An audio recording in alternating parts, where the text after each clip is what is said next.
Pada suatu hari di musim panas, di sebuah ladang di hutan yang rimbun, seekor belalang sedang melompat-lompat riang, berkicau dan bernyanyi sepuas hati. Pada saat itu, seekor semut lewat, membawa dengan susah payah butir jagung yang dia bawa ke sarangnya. "Hei semut, kamu sedang apa? Ayo kemari dan bermain denganku. Lihat, hari ini sangat cerah. Ayo, kita nikmati hidup kita. Hahaha," kata si belalang. "Aku sedang menyimpan makanan untuk musim dingin, dan aku menyarankanmu untuk melakukan yang sama, hai belalang," jawab si semut. "Kenapa repot-repot menyiapkan makanan untuk musim dingin? Musim dingin masih lama kan?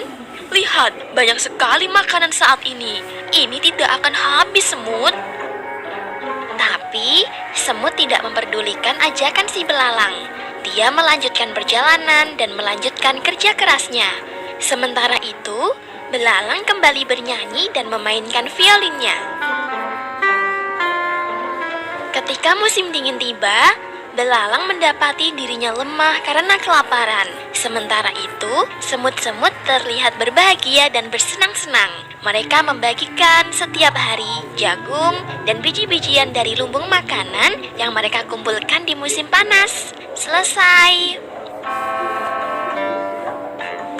Hai adik-adiknya Yuta, kisah semut dan belalang ini mengajarkan agar kita selalu bekerja keras untuk mendapatkan kesuksesan di masa yang akan datang loh. Menabung untuk sesuatu yang kita inginkan di masa yang akan datang adalah sesuatu hal yang baik. Nah, pesan Yuta lainnya, kamu jangan terlena dengan keadaanmu saat ini. Bisa jadi saat ini kamu bahagia dan punya segalanya, tapi kamu tidak tahu kan apa yang terjadi di masa depan. Masa depan yang sukses dan bahagia akan kamu raih kalau kamu bekerja keras.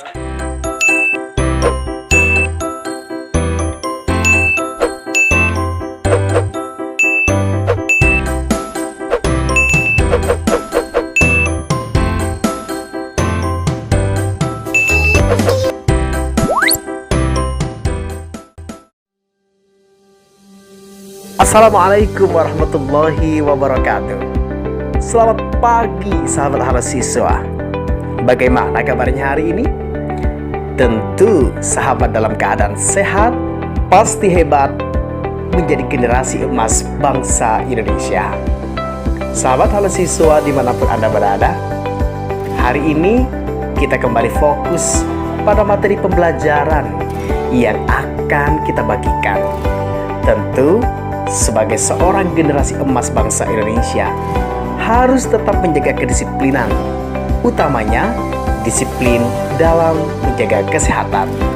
Jangan lupa untuk selalu istiqomah dengan melakukan 3M: memakai masker, mencuci tangan dengan sabun, dan jaga jarak minimal 1,5 meter. Sahabat Halo Siswa, sebelum kita memulai kegiatan pembelajaran, marilah kita berdoa terlebih dahulu agar ilmu yang akan kita pelajari dapat dicerna dengan mudah dan menjadi ilmu yang barokah. Berdoa dimulai. Selesai. Baiklah, kita akan memulai pelajaran kita pada tema 7, subtema 3, pembelajaran 1. Dengan tujuan pembelajarannya adalah sahabat Halo Siswa generasi emas bangsa Indonesia. Kita sudah belajar berbagai sikap kepemimpinan. Seorang pemimpin harus memiliki nilai ketuhanan, kemanusiaan, persatuan, dan kerakyatan. Sekarang saatnya kita belajar untuk menjadi pemimpin. Untuk menjadi pemimpin, kita harus mengetahui kelebihan dan kekurangan diri sendiri. Dengan demikian, kita dapat mengetahui kemampuan yang harus kita kembangkan. Agar menjadi pemimpin yang baik, kita perlu belajar dari tokoh pemimpin yang lain. Kita dapat belajar dari cerita semut dan belalang. Cobalah baca bacaan teks berikut yang berjudul Semut dan Belalang. Setelah kalian membaca judul teks bacaan tentang semut dan belalang, jawablah pertanyaan berikut. Apa yang dilakukan sekelompok semut? Mengapa mereka harus melakukannya? Bagaimana menurutmu sikap belalang? Bagaimana cara semut bekerja? Nilai-nilai apa yang bisa kamu teladani dari cerita di atas? Tulislah jawabanmu pada bagan di bawah ini. Tuliskan jawaban pada nomor yang sesuai. Sekarang, cobalah cocokkan jawaban kalian dengan jawaban berikut ini. Berdasarkan bagan tersebut, kita dapat membuat kesimpulan dari cerita tentang semut dan belalang. Semut merupakan tokoh dalam cerita yang patut kita teladani. Semut-semut mau bekerja sama untuk kepentingan bersama. Semut juga bekerja keras mengumpulkan makanan. Ukuran tubuh semut yang kecil tertutupi oleh kegigihannya mengangkut makanan. Selain itu, semut juga tidak suka menunda-nunda pekerjaan. Meskipun musim dingin masih lama, semut sudah mulai mengumpulkan makanan.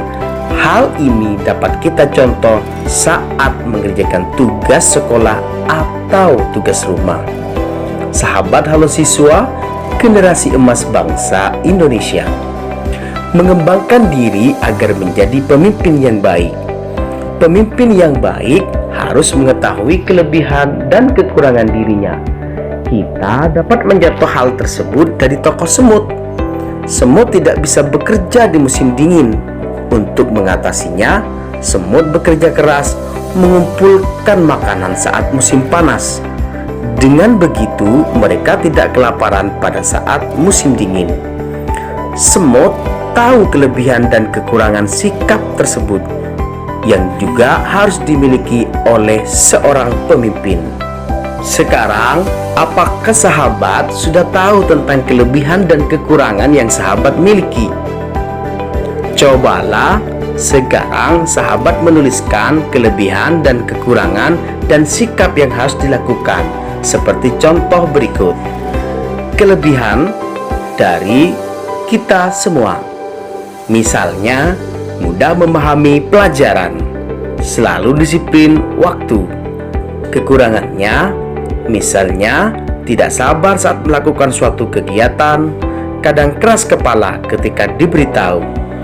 Sikap yang harus dilakukan ketika memiliki kelebihan: bersedia membantu teman yang kesulitan memahami pelajaran. Sikap yang dilakukan di saat kita memiliki kekurangan, yaitu sikap yang tidak sabar akan dikurangi. Sekarang cobalah kalian buat rencana untuk mengembangkan diri seperti contoh berikut. Kegiatan di sekolah yang membutuhkan gotong royong. Menyadari kekurangannya, semut hidup dengan bergotong royong. Semut-semut sadar bahwa tanpa bekerja sama, mereka tidak akan bisa mengumpulkan makanan yang cukup. Oleh karena itu, gotong royong dan musyawarah penting dalam kehidupan. Gotong royong dapat meringankan pekerjaan. Musyawarah dapat menghindarkan kita dari kesalahpahaman. Selain itu, musyawarah juga dapat pembuatan keputusan lebih mudah dilakukan karena dibahas secara bersama-sama. Gotong royong dan semangat kekeluargaan merupakan pengamalan nilai-nilai keadilan sosial. Menerapkan nilai tersebut di sekolah merupakan perilaku yang baik. Di sekolah, gotong royong diperlukan untuk melaksanakan suatu kegiatan.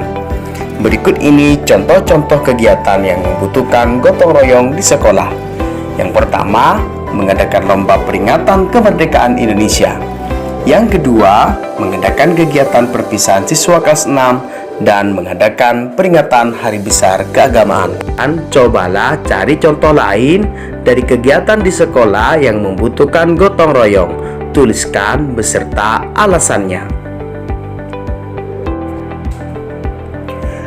Menentukan pesan pada teks pidato. Pada pelajaran bahasa Indonesia ini, Kita sudah tahu cara menyimpulkan pesan pidato.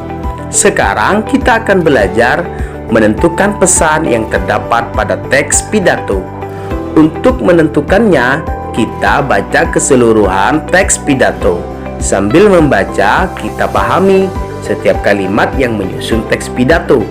Kita dapat mencatat hal-hal penting yang disampaikan orator. Sebelumnya, mari kita baca teks pidato berikut dengan seksama. Kita sudah membaca teks pidato tentang sejahtera bersama koperasi. Teks pidato tersebut memuat pesan yang disampaikan orator kepada audiensi. Kita dapat menentukan pesan-pesan yang terdapat pada teks pidato tersebut. Kita dapat menuliskan pesan pada teks pidato seperti berikut. Yang pertama adalah koperasi didirikan untuk meningkatkan kesejahteraan bersama para anggota. Anggota koperasi mempunyai hak dan kewajiban yang sama dalam menikmati keuntungan koperasi. Keputusan dalam koperasi merupakan hasil musyawarah seluruh anggota. Kebersamaan dan kekeluargaan merupakan modal paling penting dalam koperasi. Setiap anggota wajib menjalankan koperasi demi kesuksesan koperasi. Koperasi digunakan untuk memenuhi kebutuhan anggota, sehingga setiap anggota koperasi akan berkembang rasa kepeduliannya. Pada pembelajaran sebelumnya, kalian sudah membuat naskah teks pidato. Sekarang, cobalah pada teks pidato yang kalian buat, tentukan pesan-pesan yang terdapat pada teks tersebut. Sahabat halo siswa generasi emas bangsa Indonesia, demikianlah pembelajaran hari ini. Semoga ilmu yang kita pelajari dapat bermanfaat. Sebelum diakhiri, marilah kita bersama-sama bersyukur kepada Allah. Bersyukur dimulai. Selesai. Wassalamualaikum warahmatullahi wabarakatuh.